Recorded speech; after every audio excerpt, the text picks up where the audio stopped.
তো দুপুরে যখন তারে হয় নিঃশ্বাস, ওই পারেতে সর্বসুখ তার যেন বিশ্বাস। প্রতিটা মানুষ ভাবে ওর জায়গা থেকে অন্যজন সুখী, অন্যজন ভাবে ওর থেকে সুখী।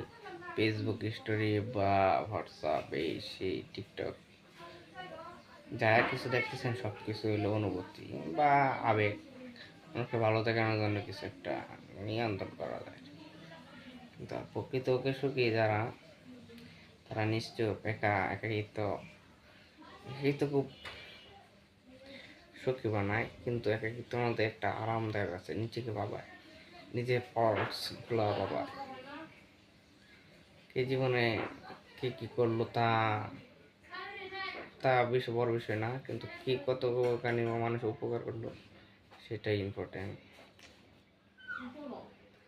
আমার লাইফ আমি কেমন কাটাইতেছি আপনি দেখলে অবাক হবেন, কারণ যার যার লাইফ সেই জানে কতটুকু ভালো লাগতেছে বা অশান্তিতে আছে, এরকম কিছু। যদি 1 মিনিটে সুখে চান তাহলে দেনে যান, যদি 5 মিনিটে সুখ চান তাহলে গান শুনেন, যদি একদিনে সুখে চান তাহলে রেস্ট নেন, যদি 6 মাসে সুখী চান সফর এখন, যদি 2 মাসে সুখী চান তাহলে বিয়ে করেন, আর সারা জীবন সুখীর জন্য বিয়ে করেন, কর্ম করেন। কর্ম আপনাকে সুখী করে দেবে। আপনার কোন কোন জায়গায় পলস, এগুলো বের করে দেবে কর্মই আপনাকে সময় বের করে দেবে। এর ভিতর আরেকটু নিজেকে ভালো রাখার জন্য শান্তিতে থাকা, এটা তো সুখী থাকা।